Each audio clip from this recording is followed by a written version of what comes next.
So, we've covered power, data, and connectivity in the Arctic. But here's the thing, all that amazing infrastructure has to be built from something. Today, we're getting to the absolute foundation of it all, strategic resources.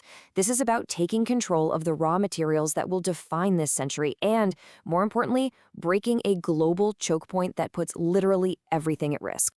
Just think about that for a second. What if one single nation had the power to just flip a switch and turn off the global economy? It's not science fiction. It's the single most important question of our time. What happens when the materials that build our entire modern world, our defense, our green energy, our phones, are all controlled by a single geopolitical competitor? The stakes are unbelievably high. And this chart shows you exactly how that switch gets flipped.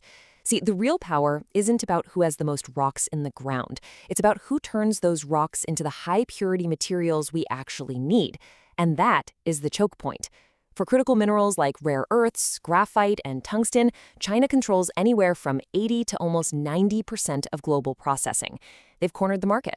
They've built a monopoly on the indispensable ingredients of modern life. And here's what that monopoly means in the real world. One political decision, a single export restriction from Beijing, and you could see production lines for the F-35 fighter jet grind to a halt. The entire electric vehicle revolution could just stop in its tracks. And for most of this stuff, there are no substitutes. You can't just swap in something else. The supply chain just ends. And make no mistake, this is not some theoretical threat. It is a proven, documented strategy. In 2010, they used it against Japan. In 2019, they threatened it during the trade war. And just recently, in 2023 and 2024, they've put the squeeze on materials for semiconductors and batteries. China has shown again and again that they are more than willing to weaponize their supply chain dominance to get what they want. Okay, so that's the crisis. It's pretty stark. But every choke point has a bypass. And the solution isn't about trying to negotiate with a competitor who holds all the cards. It's about unlocking a massive, untapped hoard of resources right in our own strategic backyard. It's time to stop seeing Greenland as a remote land of ice and start seeing it for exactly what it is, a treasure chest of strategic minerals. And let's be clear about the scale we're talking about here. It's immense. Just one single deposit, the Isua iron ore project, is valued at over $150 billion. That's one project. When you add it all up, the total confirmed mineral wealth in Greenland is easily in the hundreds and hundreds of billions. This isn't a small play, it's a generational opportunity. And again, these aren't just wishful dots on a map from some old survey. These are confirmed world-class deposits ready to go. We're talking about 11 million tons of rare earth oxides just waiting for development. High-purity graphite, already approved. One of the planet's largest undeveloped zinc deposits. These are real, actionable assets. Now, the crown jewel here is the Tambries Rare Earths deposit. It's massive. It's economically viable. It's ready. But you know what its most important feature is? It contains no uranium. That one fact is a game changer. It completely sidesteps the political and environmental headaches that have killed other projects. It makes Tambries the perfect starting point for breaking China's monopoly right now. So the resources are there. The question is, how do you get them out of the ground efficiently and competitively in the middle of the Arctic? Well, this is where a truly revolutionary new approach comes into play, one that makes this whole strategy not just possible, but strategically brilliant. It's called the autonomous manufacturing loop, and the concept is actually pretty simple, but it is incredibly powerful. You create a closed, self-sufficient system. You use robots and AI to mine the resources, you process them right there on site using that cheap Arctic power, and then, and this is the key, you use those new materials to build the components to expand the entire operation. It completely removes the human bottleneck and turns the harsh Arctic environment into a massive advantage. Let's just walk through how this works. Step 1.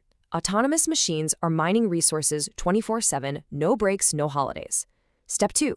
That ore gets processed right there, using the cheap green energy we've talked about. Step 3. The refined materials are immediately used to manufacture new parts. More robots, more power units, you name it. Step 4. You deploy those new parts to expand the whole operation. It literally builds itself. It's a self-funding, self-expanding system.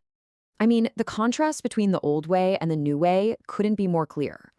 The old way, we're still just a customer in China's store, totally vulnerable to their whims. The new way, this vertically integrated model, means complete control from the moment that rock leaves the ground to the final product. It's the fundamental difference between dependence and true independence.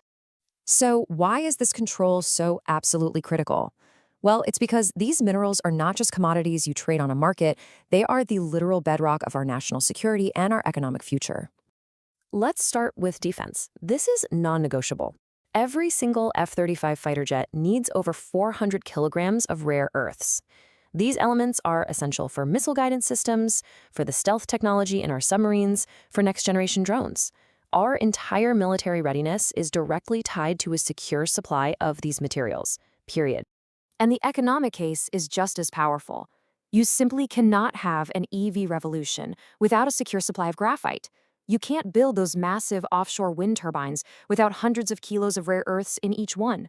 Our data centers, our power grid, the smartphones in our pockets, they all run on these exact same strategic resources. And this quote right here, it gets to the very heart of the entire strategy. Look, the ultimate prize isn't just selling minerals. The true value is achieving manufacturing autonomy. It's the strategic freedom to build whatever you need, whenever you need it, without ever having to ask a competitor for a permission slip. So when you boil it all down, we're left with a very clear and very urgent choice. Option A is the status quo. We stay dependent, vulnerable, and strategically subordinate.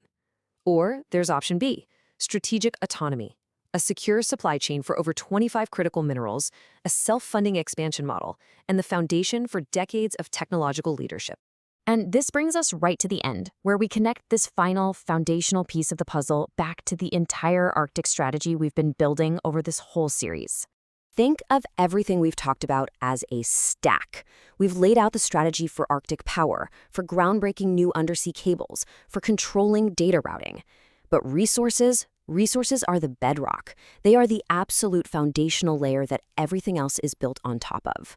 Because without a secure supply of rare earths, you simply can't manufacture the hardware for those data centers. Without graphite and vanadium, you can't build the giant batteries you need to stabilize the power grid. Without copper and steel, you can't build the cables or the physical infrastructure. This resource layer is what makes the entire system self-sufficient and truly resilient. And look, this isn't some 50-year fantasy. This is an actionable plan for right now. Phase 1 kicks off in 2026, securing the deals and breaking ground. Phase 2 is all about rapidly scaling up production through 2029. And by 2035, the goal of Phase 3 is clear: achieve complete supply chain dominance. The plan is here, and the timeline is aggressive because it absolutely has to be. Which leaves us with one final crucial thought. The window of opportunity to gain this first mover advantage is closing, and it's closing fast.